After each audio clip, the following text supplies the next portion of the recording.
तो मिर्जापुर में सतीश मिश्रा का सपा सरकार पर हमला। सपा की सरकार में ब्राह्मणों की हालत अच्छी नहीं थी, यह कहना है सतीश चंद्र मिश्रा का। 2022 में नेताजी ने कहा था ब्राह्मणों का कोई काम नहीं होना चाहिए। इसके साथ ही सपा सरकारों पर ब्राह्मणों की अपेक्षा करने का आरोप भी लगाया और आज सपा बीएसपी के ब्राह्मण सम्मेलन की नकल कर रही है, यह भी कहना है सतीश चंद्र मिश्रा का। तो आपको बता दें आज मिर्जापुर में ब्राह्मण सम्मेलन करने पहुंचे थे सतीश मिश्रा।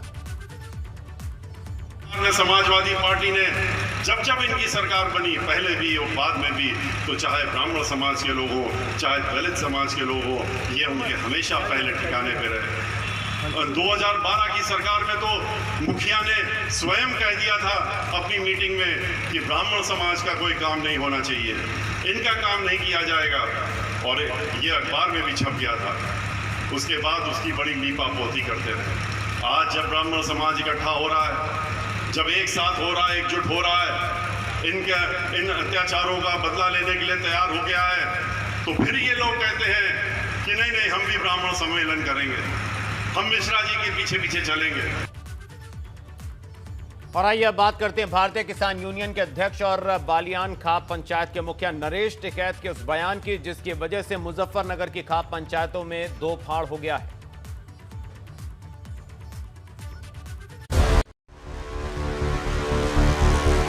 भाजपा पर भड़के नरेश टिकैत।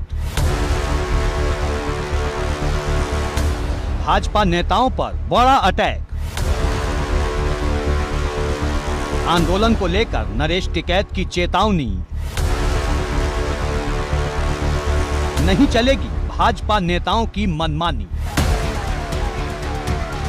मुजफ्फरनगर के सिसौली कस्बे के बुढ़ाना इलाके में 14 अगस्त को भाजपा विधायक उमेश मलिक की गाड़ी पर हुए हमले के मामले ने अब तूल पकड़ लिया है, जिसका आरोप भारतीय किसान यूनियन के सदस्यों पर लगा है।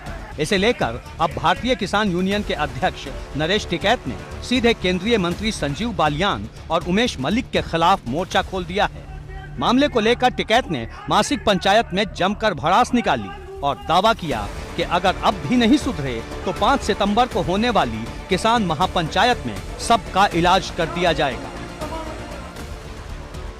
भारतीय किसान यूनियन की मासिक पंचायत में बड़ी तादाद में लोगों ने हिस्सा लिया, जहां नरेश टिकैत ने हुंकार भरते हुए कहा कि विधायक की गाड़ी पर हुए हमले में भारतीय किसान यूनियन के सदस्यों का कोई हाथ नहीं। ऐसे में वो किसी भी सदस्य की गिरफ्तारी नहीं होने देंगे। वोट देना की अपना म्यान में रहे, इन पैरों का चलना उड़ना। अगर एक भी बयान दे दिया, एक वीरेंद्र सिंह कुतुबपुर हमने प्रतिज्ञा कर रखी, अगर किस संगठन में कोई रह लिया, ये हमारी प्रतिज्ञा ना तोड़वावे। नरेश टिकैत का ये हमला यही नहीं रुका, उन्होंने केंद्रीय मंत्री संजीव बालियान को भी सीधी चेतावनी दे डाली। कहा कि उनकी भलाई इसी में है कि इस मामले को जल्द निपटा दें, वरना उन्हें शहर में पैर नहीं रखने दिया जाएगा। इस फैसले को निपटावे, आदेश दे दिया, अगर एक फालतू जुबान बिगाड़ने की कोशिश करी तो शहर में पानी देख लेगा। 14 अगस्त को जो कुछ भी हुआ उसके लिए नरेश टिकैत ने सीधे सीधे भाजपा को जिम्मेदार ठहराया और आरोप लगाया कि भाजपा नेता उनके लोगों को आपस में लड़ाने और अपना सियासी मकसद साधने की कोशिश कर रहे हैं। उन्होंने दावा किया कि भाजपा नेताओं ने अगर अपनी सियासी चालों का ये खेल बंद नहीं किया तो आने वाले वक्त में उन्हें इसका खामियाजा भुगतना पड़ेगा। एबीपी गंगा के लिए ब्यूरो रिपोर्ट। वहीं योगी सरकार उन पदकवीरों को सम्मानित करने जा रही है जिन्होंने टोक्यो ओलंपिक में अपनी प्रतिभा का प्रदर्शन कर देश का नाम दुनिया में रोशन किया। साथ ही उन प्रशिक्षकों को भी सम्मानित किया जाएगा जिनके मार्गदर्शन में खिलाड़ियों ने बेहतर और उम्दा प्रदर्शन किया और मेडल जीत कर लाए।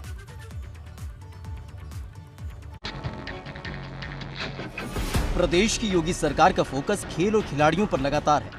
अब योगी सरकार टोक्यो ओलंपिक में शानदार प्रदर्शन करने वाले खिलाड़ियों का सम्मान करने जा रही है। 19 अगस्त को लखनऊ में पदकवीरों को योगी सरकार सम्मानित करेगी। नीरज चोपड़ा जिन्होंने स्वर्ण पदक जीता उन्हें 2 करोड़ रुपए दिए जाएंगे। मीराबाई चानू जिन्होंने ओलंपिक में रजत पदक जीता उन्हें 1.5 करोड़ रुपए। रवि दहिया जिन्होंने रजत पदक जीता उन्हें 1.5 करोड़ रुपए। वहीं पीवी सिंधु जिन्होंने ओलंपिक में कांस्य पदक जीता उन्हें 1 करोड़ रुपए। लवलीना बोरगोहेन जिन्होंने कांस्य पदक जीता उन्हें 1 करोड़ रुपए। वहीं बजरंग पूनिया जिन्होंने कांस्य पदक जीता है उन्हें 1 करोड़ रुपए। हॉकी टीम इंडिया के पुरुष वर्ग ने ओलंपिक में कांस्य पदक जीता। कुल 19 सदस्यीय दल को 1 करोड़ प्रति खिलाड़ी दिया जाएगा। इस सम्मान समारोह में सीएम योगी, राज्यपाल भी शामिल होंगे। इकाना स्टेडियम में दोपहर 3 बजे सम्मान समारोह शुरू होगा। ओलंपिक पदक वीरों के साथ प्रतिभागियों को भी प्रोत्साहन सम्मान मिलेगा। साथ ही खेलों के कोचों को भी सम्मानित किया जाएगा। हॉकी टीम मुख्य प्रशिक्षक को 25 लाख रुपए दिए जाएंगे, जबकि अन्य प्रशिक्षकों को 10 लाख रुपए प्रति सदस्य दिया जाएगा। इसी तरह महिला हॉकी टीम के 19 सदस्यों को 50 लाख रुपए दिए जाएंगे, जबकि महिला हॉकी टीम के मुख्य प्रशिक्षक को 25 लाख और अन्य 6 प्रशिक्षकों को 10-10 लाख रुपए का पुरस्कार दिया जाएगा। वंदना कटारिया हैट्रिक लगाने के दृष्टिगत उन्हें 50 लाख रुपए, अदिति अशोक गोल्फर को 50 लाख, दीपक पुनिया को कुश्ती के लिए 50 लाख रुपए दिए जाएंगे। टोक्यो ओलंपिक का हिस्सा रहे यूपी के खिलाड़ियों को प्रोत्साहन राशि के रूप में अतिरिक्त आर्थिक लाभ योगी सरकार देगी। ललित उपाध्याय, वंदना कटारिया, अन्नू रानी, सीमा पुनिया, सौरभ चौधरी, मिराज अहमद खान, अरविंद सिंह, सतीश सिंह और शिवपाल सिंह शामिल हैं। इन सभी खिलाड़ियों को 25-25 लाख रुपए अतिरिक्त प्रोत्साहन राशि के रूप में दिए जाएंगे। टोक्यो ओलंपिक में इस बार जिस तरीके से भारतीय खिलाड़ियों ने शानदार प्रदर्शन किया है, उससे पूरा देश गौरवान्वित महसूस कर रहा है। लखनऊ से एबीपी गंगा के लिए अनुभव शुक्ला की रिपोर्ट। वहीं यूपी विधानसभा के मानसून सत्र के दूसरे दिन सीएम योगी आदित्यनाथ को सदन में एक नई उपाधि दी गई है। ये उपाधि देते हुए वित्त मंत्री सुरेश खन्ना ने सीएम योगी को राजनीति का राम बताया। सुरेश खन्ना ने अपनी बात को आगे बढ़ाते हुए कहा कि सीएम योगी आसुरी शक्ति को पराजित करने के लिए बैठे हैं, जिसको लेकर सपा और कांग्रेस ने निशाना साधा। ये तो राजनीति के राम है, राजनीति के राम, और ये आसुरी शक्तियों को पराजित करने के लिए यहाँ बैठे। राम से किसी की तुलना करना ये बुद्धिहीनता है। राम से तुलना किसी की हो ही नहीं सकती। अतुलनीय है राम, और राम सबके हैं और मुख्यमंत्री सबके नहीं है। किसानों की समस्या, महिलाओं के साथ हो रहे अपराध, इन असुरों का नाश कौन करेगा? क्या यही रामराज है जहां बेटियों को जिंदा जलाया जाता हो? क्या इसी को रामराज कहते हैं कि जब नौजवान नौकरी की बात करे तो उसके ऊपर लाठियां बरसा के उसके खिलाफ मुकदमे लिखा दो? पूरे यूपी में भाजपा का जन आशीर्वाद यात्रा जारी है और इसी कड़ी में आज महाराजगंज, बहराइच, फिरोजाबाद, ग्रेटर नोएडा, बांदा, बाराबंकी, महोबा, गाजियाबाद में भाजपा ने रैली निकाली। अलग अलग जिलों की ये तस्वीरें हम आपको दिखा रहे हैं, जहां जहां भाजपा की जन आशीर्वाद यात्रा पहुंची और भारी उत्साह कार्यकर्ताओं में देखा गया। उत्साह के साथ साथ कार्यकर्ताओं की भारी भीड़ वहां पर उमड़ी। महाराजगंज, बहराइच, फिरोजाबाद, ग्रेटर नोएडा, बाराबंकी, महोबा, गाजियाबाद और बांदा की ये तस्वीरें।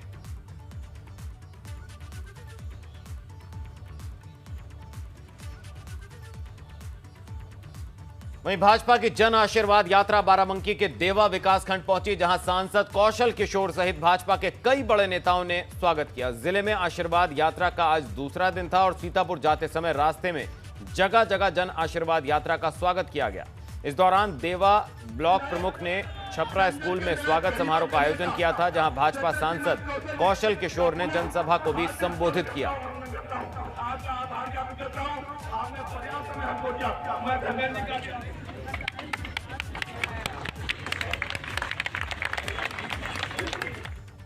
उधर भाजपा की जन आशीर्वाद यात्रा महाराजगंज पहुंची, जहां केंद्रीय वित्त राज्य मंत्री पंकज चौधरी ने कहा कि केंद्र सरकार और उत्तर प्रदेश की सरकार का जो विकास का काम कर रही है वो जमीनी स्तर पर दिख भी रहा है। सबका साथ, सबका विकास, सबका विश्वास के नारे के साथ प्रधानमंत्री मोदी के नेतृत्व में केंद्र की सरकार काम कर रही है। जिले में जो भी बचे काम हैं वो भी जल्द पूरे किए जाएंगे। जन आशीर्वाद यात्रा का कुल मकसद था देश के प्रधानमंत्री जी का। आप लोगों ने देखा होगा जब 2014 में प्रधानमंत्री जी ने प्रधानमंत्री पद का शपथ लिया था, तभी उन्होंने कहा था कि मैं प्रधानमंत्री नहीं, प्रधान सेवक के रूप में देश का काम करूँगा। और उसी सेवक का हम लोग सेवक हैं, जो आज हम लोगों को मंत्रिमंडल में स्थान मिला है। प्रधानमंत्री जी का एक सुझाव था कि अगर हम अपने क्षेत्र में जाने से पहले कम से कम 5-7 लोकसभा में जाकर वहाँ के कार्यकर्ताओं को, वहाँ के बड़े बुजुर्गों का आशीर्वाद लेकर के, और जो भारत सरकार का काम है जो उत्तर प्रदेश सरकार का काम है वो जमीनी स्तर पर पहुंच रहा कि नहीं, उसका भी मूल्यांकन करने का काम करे। इसीलिए जन आशीर्वाद यात्रा निकला हुआ है। बीते दिनों अलीगढ़ में हुए शराब कांड के आरोपी शराब माफिया के विरुद्ध पुलिस और प्रशासनिक ताबड़तोड़ कार्रवाई कर रहा है। आज इगलास तहसील क्षेत्र के गांव साथनी में शराब माफियाओं की 61 लाख रुपए की संपत्ति जब्त की गई। साथनी में ढोल नगाड़ों के साथ करीब 14 बीघा जमीन जब्त की गई है। वहीं 3 लाख रुपए की एफडी भी जब्त की गई और दोनों शराब माफिया की कुल 61 लाख रुपए की संपत्ति को जब्त किया गया।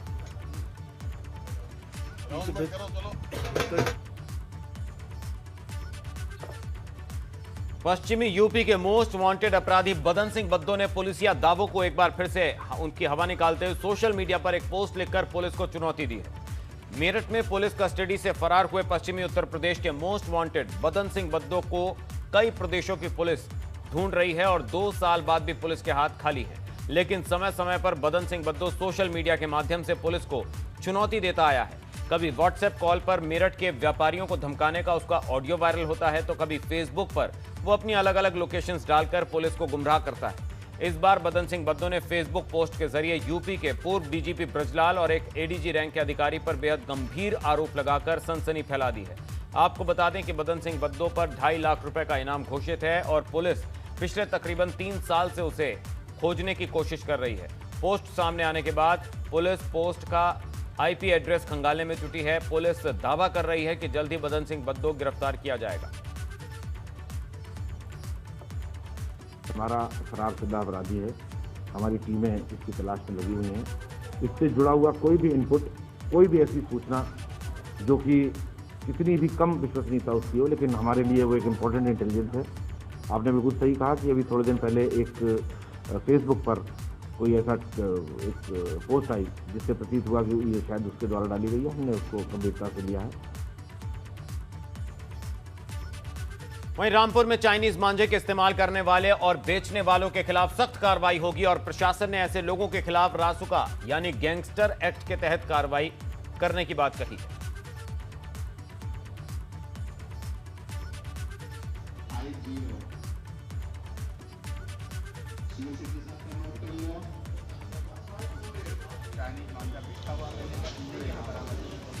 कहीं भी नाम आता है, यहाँ तक कि अगर उस षड्यंत्र में शामिल होने का नाम भी आता है तो उनके विरुद्ध कठोर कार्यवाही की जाएगी और उनके विरुद्ध न केवल FIR दर्ज की जाएगी, कार्रवाई की जाएगी, बल्कि रास्ता की कार्रवाई भी की जाएगी। जो बेचने वाले हैं और जो इस्तेमाल करने वाले हैं उनके खिलाफ हम गैंगस्टर एक्ट के तहत और रासुका के तहत कार्रवाई करेंगे, क्योंकि ऐसे अपराध होने से समाज में सनसनी फैल रही है और लोग भयभीत हो जाते हैं।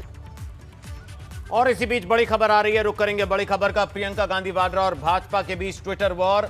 नौकरियों को लेकर किए गए ट्वीट पर यूपी भाजपा का ट्वीट। ये कोई हड़पी हुई जमीन का क्षेत्रफल नहीं है। यूपी भाजपा प्रियंका गांधी ने यूपी में नौकरियों को लेकर पूछा था सवाल, इस पर यूपी भाजपा का करारा जवाब। तो ट्वीट कर दिया करारा जवाब। नौकरियों को लेकर किए गए ट्वीट पर यूपी भाजपा का ट्वीट। बड़ी खबर, प्रियंका गांधी और भाजपा के बीच ट्विटर वॉर। नौकरियों को लेकर किए गए ट्वीट पर यूपी भाजपा का ट्वीट। यूपी भाजपा ने लिखा, ये कोई हड़पी हुई जमीन का क्षेत्रफल नहीं है। तो प्रियंका गांधी ने यूपी में नौकरियों को लेकर पूछे थे सवाल।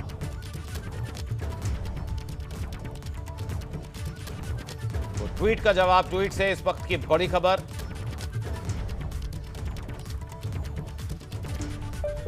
तो बाढ़ से लोगों को राहत मिल रही है, लेकिन समस्याएं भी चरम पर हैं। एबीपी गंगा ने स्थिति का जायजा जमीन पर जाकर लिया तो हालातों के शिकार लोग व्यवस्था को कोसते नजर आए।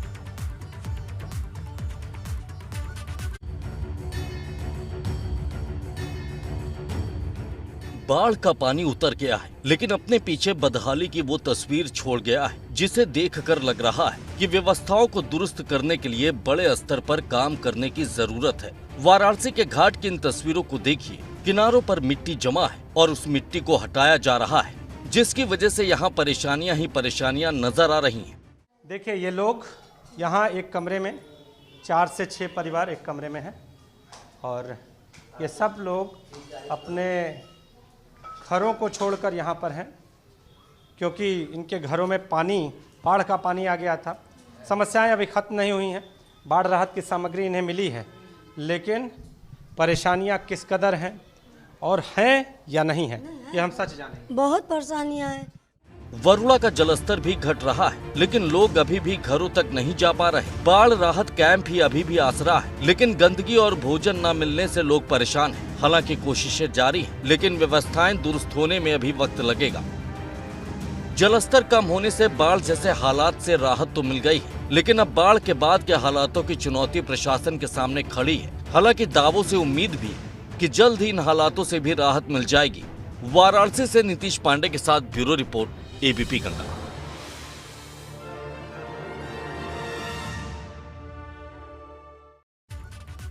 वहीं मोहब्बत की निशानी ताजमहल के दीदार की चाहत रखने वालों के लिए खुशखबरी है। दिन के उजाले के साथ साथ अब चांदनी रात में भी ताज का दीदार कर पाएंगे और इसके लिए पूरी प्लानिंग तैयार कर ली गई है। देखिए रिपोर्ट।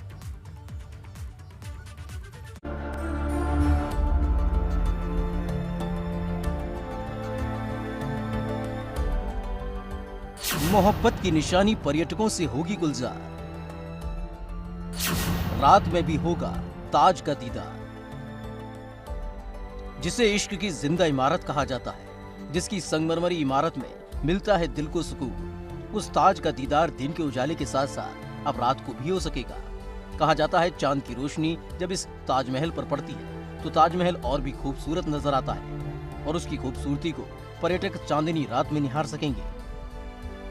अब चांदनी रात में भी दुनिया की सबसे खूबसूरत इमारत ताजमहल का पर्यटक दीदार कर सकेंगे। कोरोना की पहली लहर के दरमियान जब ताजमहल को मार्च 2020 में बंद किया गया था, तब से ही ताजमहल का रात्रि दर्शन बंद चल रहा है। पहली लहर में कोरोना की वजह से ताजमहल 188 दिन, दूसरी लहर में 61 दिन बंद रहा, लेकिन उसके बाद ताजमहल को खोला गया। लेकिन जो रात्रि दर्शन है उसको प्रशासन ने अनुमति नहीं दी थी और ऐसे में अब जाकर जब कोरोना के केसेस ना के बराबर हो गए हैं तो जिला प्रशासन ने पूर्णमासी के दिन, उससे 2 दिन और 2 दिन बाद 5 दिनों के लिए जो रात्रि दर्शन 2020 मार्च से पहले होता रहा है उसको एक बार फिर से चालू करने की इजाज़त दी है। अब जब कोरोना की जो कहा जाए जो केसेज हैं वो बिल्कुल ना के बराबर हैं, उसके बाद शर्तों के साथ जिला प्रशासन ने ताजमहल के रात्रि दर्शन की इजाज़त अब दे दी है। 21 अगस्त से ताज का रात्रि दर्शन होगा शुरू। 21, 23 और 24 अगस्त को रात में खुलेगा ताज।